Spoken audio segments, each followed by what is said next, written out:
Welcome back students. आज की class में हम करेंगे इलेक्ट्रिक फ्लक्स पे बेस्ड न्यूमेरिकल्स। तो फर्स्ट है हमारे पास S1 and S2 are two hollow concentric spheres. तो हमारे पास दो स्फीयर्स हैं। फर्स्ट में क्या है, चार्ज Q, सेकेंड में चार्ज कितना है, 2Q। फाइंड क्या करना है, रेशियो ऑफ इलेक्ट्रिक फ्लक्स। तो रिकॉल करो कि इलेक्ट्रिक फ्लक्स के अभी तक हमने कितने फॉर्मूले किए हैं। पहला E.ds, second Q by epsilon not. तो हम चेक करेंगे हमारे पास कौन सी चीजें गिवन है क्वेश्चन में। तो इस क्वेश्चन के अकॉर्डिंग हमें सिर्फ स्फीयर्स बताए हैं S1 और S2। सेकेंडली हमें क्या बोला है, चार्ज गिवन है और हमें फाइंड करनी है रेशियो ऑफ इलेक्ट्रिक फ्लक्स। तो दो फॉर्मूले जो E.ds है उसके लिए हमें क्या चाहिए, सरफेस एरिया चाहिए। Second 1 bye epsilon not times the charge enclosed, किसने दिया था, ये गॉस लॉ ने दिया था। तो हमारे पास वही एप्लीकेबल होगा क्योंकि हमें यहाँ पे क्या गिवन है, चार्ज गिवन है।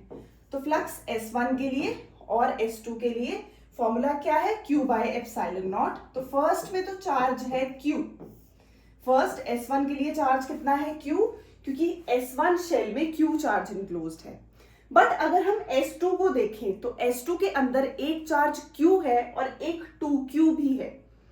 तो दोनों के दोनों किस में एनक्लोज्ड हैं, क्योंकि कंसेंट्रिक स्फीयर्स हैं, तो दोनों S2 के अंदर है। तो सेकेंड वाले में टोटल कितना हो जाएगा, Q plus 2Q divided by epsilon not, which means Q by epsilon not और साथ में 3Q bye epsilon not. Cancel होगा, रेशियो आ गई 1:3। अब सेकेंड पार्ट में वो पूछ रहा है what will be the electric flux through the sphere, how will the electric flux through the sphere change if a medium of dielectric constant कितना 5 is introduced। कहाँ इंट्रोड्यूस करवाया है, S1 में इंट्रोड्यूस करवाया। अब डायलेक्ट्रिक कांस्टेंट का क्या formula है, K है एप्सिलॉन बाय एप्सिलॉन नॉट, जो कि K के इक्वल भी है और रिलेटिव परमिटिविटी एप्सिलॉन R के इक्वल भी है। तो जब हम फॉर्मूला यूज कर रहे हैं Q बाय एप्सिलॉन नॉट, तो एप्सिलॉन नॉट मींस परमिटिविटी कहाँ पे, एयर में या वैक्यूम में। तो हम प्रैक्टिकल पर्पसेस के लिए या क्वेश्चंस के लिए हम दोनों को सेम ले लेते हैं, किसको किसको, एयर को और वैक्यूम को। बट यहां अब उसने मीडियम इंट्रोड्यूस करवाया है। तो यहीं से हमारे पास जब फॉर्मूला फ्लक्स का चेंज होगा तो वो क्या आएगा, Q बाय एप्सिलॉन नॉट की जगह सिर्फ एप्सिलॉन, और एप्सिलॉन की वैल्यू कितनी होगी, K टाइम्स एप्सिलॉन नॉट। बस ये ध्यान देना है। तो इनिशियली फ्लक्स S1 का कितना था, Q बाय एप्सिलॉन नॉट था। अब आ जाएगा एप्सिलॉन कब यूज करते हैं, जब मीडियम होता है। एप्सिलॉन यूज करेंगे, उसके बाद इसकी वैल्यू पुट करेंगे K टाइम्स एप्सिलॉन नॉट। तो अगर मीडियम गिवन है तो सिर्फ एप्सिलॉन लो, उसमें वैल्यू पुट कर दो Q अपॉन एप्सिलॉन नॉट, कितने टाइम्स है, K टाइम्स है। अब ये न्यू फ्लक्स है तो पुराने फ्लक्स से ये कितना हो जाएगा, 1 by K times the flux of S1। तो पहला जो फ्लक्स था हमारे पास वो कितना आ गया, वो हो गया 1 by K times of the initial flux. कब, जब इसमें हमने डायलेक्ट्रिक कांस्टेंट कितना है, 5 है, ऐसा मीडियम हमने इंट्रोड्यूस करवाया। सेकेंड, अगर हम S2 में इंट्रोड्यूस करवाते हैं तो क्या S1 पे फर्क पड़ेगा, फिर से अगर हम S2 पे इंट्रोड्यूस करवाते हैं तो क्या S1 पे फर्क पड़ेगा या नहीं पड़ेगा, आप बताएंगे। S2 में इंट्रोड्यूस करवाने के लिए, S2 कहाँ है बेटा, S2 तो बाहर है और S1 हमारे पास कहाँ है, अंदर है, कंसेंट्रिक है दोनों।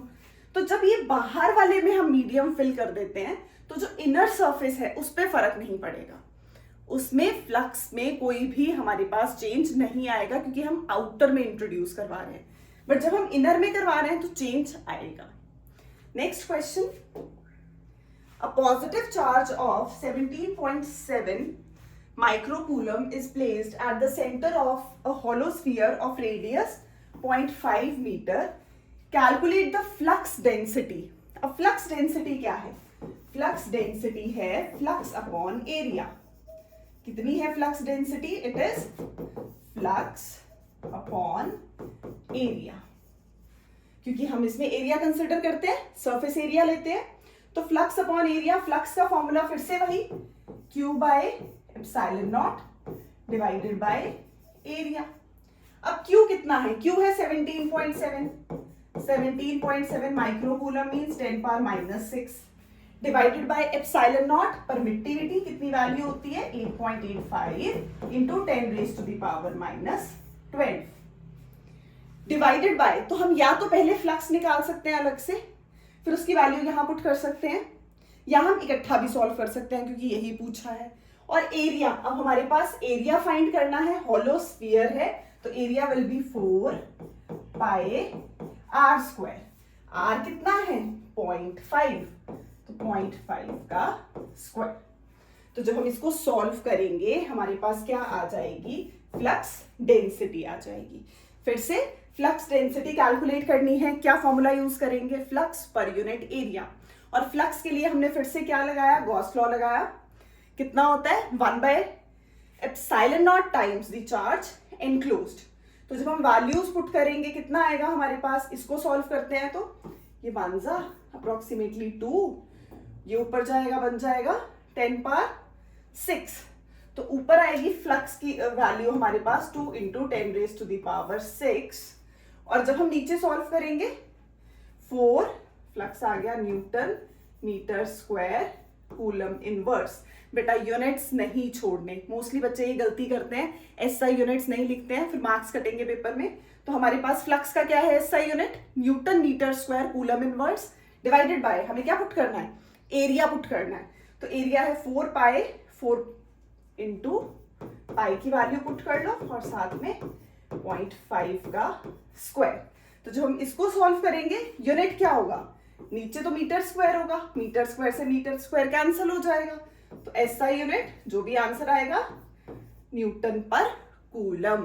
तो बिना यूनिट्स के मेंशन नहीं करना। Next question, electric field components in the figure are Ex is equal to alpha x की पावर हाफ। तो इलेक्ट्रिक फील्ड कहां जा रही है? इस डायरेक्शन में। Electric field along x axis है, तो हमने डायरेक्शन वाइज उसको मेंशन कर दिया। अब ऐसे क्वेश्चंस में हमें इसके साथ सरफेस एरिया देखना है। हमें पहले फ्लक्स निकालना है राइट साइड का, फिर हमें फ्लक्स निकालना है लेफ्ट साइड का, और फिर हम लगाएंगे दोनों को सुपरपोजिशन प्रिंसिपल ऐड करेंगे कि total flux will be left side का फ्लक्स और राइट साइड का फ्लक्स। क्योंकि इलेक्ट्रिक फील्ड कहां है? सिर्फ अलोंग एक्स एक्सिस है, तो y और z कंपोनेंट्स का तो रोल ही खत्म हो गया। तो सिर्फ क्या रह जाएगा? सिर्फ हमारे पास x कंपोनेंट रह गए।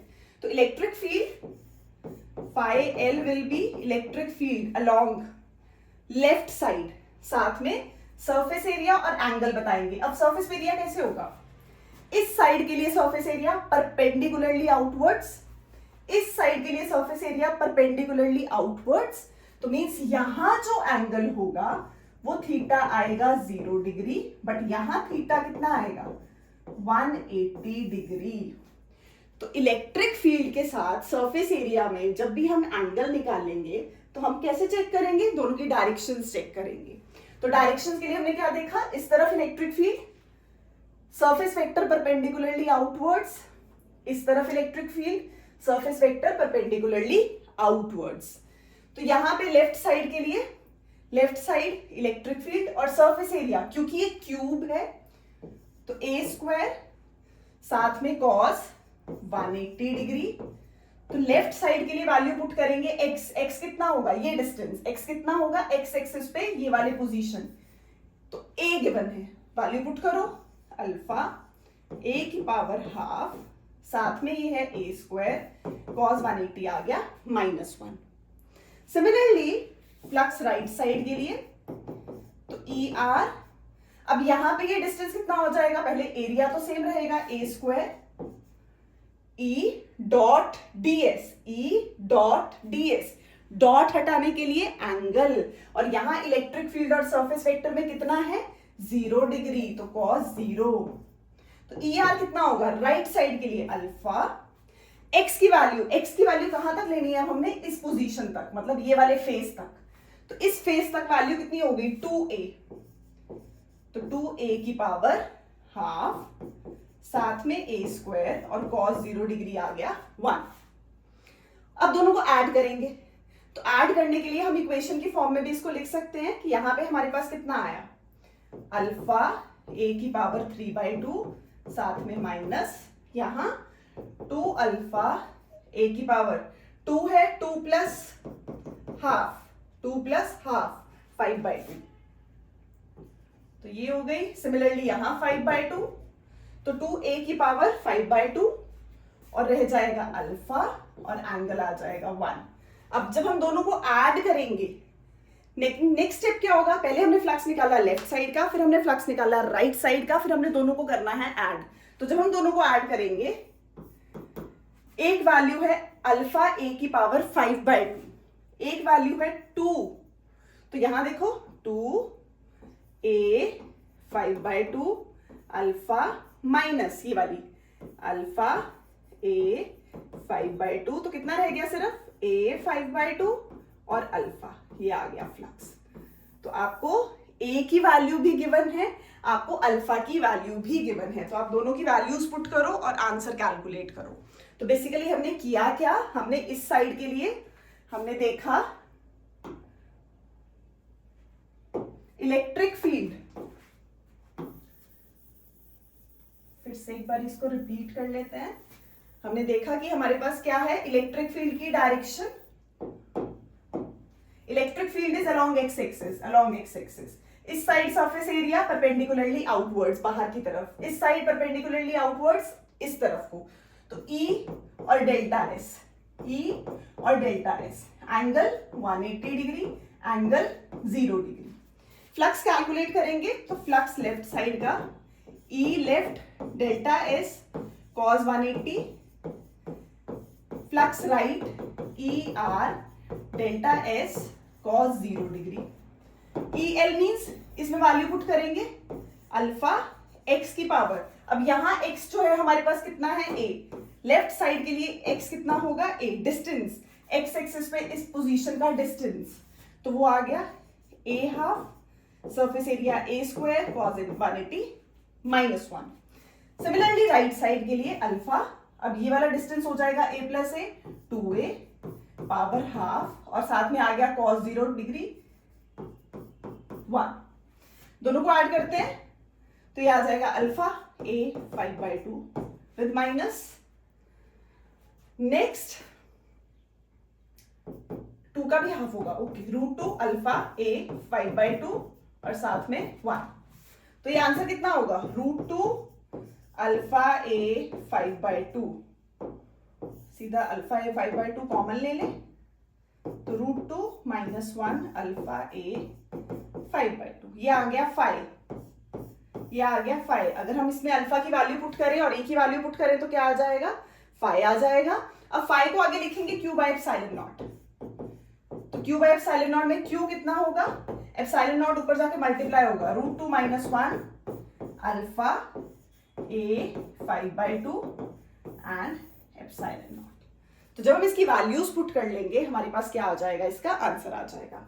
नेक्स्ट क्वेश्चन है, a spherical conductor of radius 12 centimeter has a charge of 1.6 into 10 raised to the power -7 coulomb distributed uniformly over its surface. Now what is the electric field inside the sphere, just outside the sphere or at a point 18 centimeter from the center of a sphere? तो अगर हम first के लिए calculate करते हैं inside, तो inside कितनी होगी इलेक्ट्रिक फील्ड की वैल्यू, इनसाइड के लिए वैल्यू लेंगे वो 0 हो जाएगी। सेकंड है आउटसाइड, तो E outside will be, general formula कितना है, KQ/R, R कितना है 12 सेंटीमीटर, मीन्स 0.12 का स्क्वायर। फर्स्ट केस में कहाँ फाइंड करना है, इनसाइड, तो कंडक्टर के अंदर इलेक्ट्रिक फील्ड कितनी होती है, 0 होती है। नेक्स्ट है हमारे पास आउटसाइड, तो KQ/0.12 का स्क्वायर। थर्ड है हमारे पास एट अ पॉइंट, तो मीन्स डिस्टेंस कौन सा है 18 सेंटीमीटर, तो KQ/0.18 का स्क्वायर। तो जब हम वैल्यूज पुट करेंगे, K की वैल्यू कितनी है 9 × 10 raised to the power 9, Q कितना है 1.6 × 10 raised to the power -7 divided by 0.12 का square, again 9 × 10 raised to the power 9, Q कितना है 1.6 × 10 raised to the power -7 divided by distance है 0.18 का स्क्वायर। तो हम इलेक्ट्रिक फील्ड ऐसे निकाल सकते हैं, SI यूनिट आ जाएगा न्यूटन पर कूलम। तो जब हम इसको सॉल्व करेंगे तीनों केसेस के लिए हमारे पास क्या आएगी, इलेक्ट्रिक फील्ड आएगी। इलेक्ट्रिक फील्ड हमने पहले कैलकुलेट की इनसाइड में, फिर उसके बाद हमारे पास कहाँ आई, outside, next on the surface. Next question है, a particle of mass 9 × 10⁻⁻5 gram is kept over a large horizontal sheet of charge density. Charge density given है. What charge should be given to the particle if released? It does not fall. तो surface charge density sigma कितनी है, 5 × 10⁻⁻5 coulomb in metre inverse square, और Q की value मास कितना है, मास है 9 × 10⁻5 ग्राम। अब पार्टिकल ऐसा होना चाहिए कि हमारे कोई पार्टिकल पे फोर्स लग रही है, हम उसको रिलीज कर रहे हैं, तो अपवर्ड डाउनवर्ड फोर्स बैलेंस करें। तो अपवर्ड और डाउनवर्ड फोर्स बैलेंस करवाने के लिए एक तो हो गया वेट और एक हो गई इलेक्ट्रोस्टैटिक फोर्स, तभी वो फॉल नहीं करेगा। फॉल नहीं करवाना है, फॉल नहीं करवाना मीन्स दोनों फोर्सेस को क्या करना है, बैलेंस करना है। तो QE is equal to mg, तो यहाँ पे E की वैल्यू पुट करेंगे sigma by 2 epsilon naught mg। Calculate करना है चार्ज, तो Q आ जाएगा यहाँ से mg upon sigma 2 epsilon not. तो इसमें हम वैल्यूज पुट करेंगे, m पता है, सिग्मा पता है, एप्सिलॉन नॉट की वैल्यू 8.85 इंटू 10⁻⁻12। तो जब हम ये पुट करेंगे हमारे पास क्या आ जाएगा, चार्ज आ जाएगा Q। Next question, a charge particle having charge Q given है is placed close to a non conducting plate having a surface charge density sigma given है। Find the force of attraction between the particle and the plate. अब दोनों के बीच में फिर से force find करनी है, तो फोर्स का जनरल फॉर्मूला कितना है, अगेन QE। अब क्योंकि उसने बात की है सरफेस चार्ज डेंसिटी, तो E in terms of surface charge density sigma by 2 epsilon not. ये हमने एप्लीकेशंस की थी गॉस की, उसमें आता है इलेक्ट्रिक फील्ड कैलकुलेट करने के लिए, तो कितनी आ जाएगी, sigma by 2 epsilon not. Next, a large sheet of charge having surface charge density, again sigma given है, lies in the xy plane. Find the electric flux through a circular area of radius r given है। If the normal to the circular area makes an angle of theta 60 degree given है, तो कितना आ जाएगा, हमें calculate करना है electric flux E delta S cos theta कितना given है, cos 60। Electric field sigma by 2 epsilon not, surface area radius कितना गिवन है, 0.1 मीटर, और साथ में आ जाएगी cos 60 डिग्री की वैल्यू। सरफेस एरिया पुट कर देते हैं, pi r square cos 60 half. तो जब हम इसको सॉल्व करेंगे हमारे पास newton metre square coulomb inverse क्या आ जाएगा, फ्लक्स की वैल्यू आ जाएगी। तो जो as it is values given है पुट करेंगे, फॉर्मूला जनरेट करेंगे सबसे पहले, तो कॉन्सेप्ट लगाने में गलती नहीं करेंगे। Next, a point charge plus Q is placed at the center O of an uncharged hollow spherical conductor of inner radius A and outer radius B।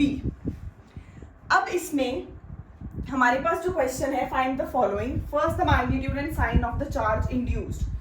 तो अगर अंदर चार्ज प्लस Q है तो यहाँ इंड्यूस होगा माइनस, उसकी वजह से बाहर प्लस, अगेन माइनस, बाहर प्लस। तो हमें बताना है कैसे चार्जेस इंड्यूस होंगे, हम शो करेंगे। हमें फाइंड करना है magnitude and sign of the charge induce on the inner. तो इनर पे कितना आया, -Q, आउटर सर्फेसिस पे +Q। तो इनसाइड के लिए और आउटसाइड के लिए पहले हमने फाइंड करना था चार्ज, तो इनसाइड है माइनस और आउटसाइड है +Q। तो एक इनसाइड के लिए वैल्यू आ गई और ये हमारे पास आ गई आउटसाइड के लिए। तो हमने दोनों के लिए इंड्यूस सर्फेसिस की वजह से जो भी चार्ज डेवलप हो रहा है हम वो शो कर रहे हैं। अब हम नेक्स्ट देखते हैं सरफेस चार्ज डेंसिटी। तो सरफेस चार्ज डेंसिटी कितनी होगी, फर्स्ट में इनर में आएगी minus Q upon 4πa², outer में आएगी प्लस क्यू, रेडियस कितना है 4πb²। ये मोस्टली क्वेश्चंस ऐसे ही आते हैं, आपको चार्ज बताना है, सरफेस चार्ज डेंसिटी बतानी है।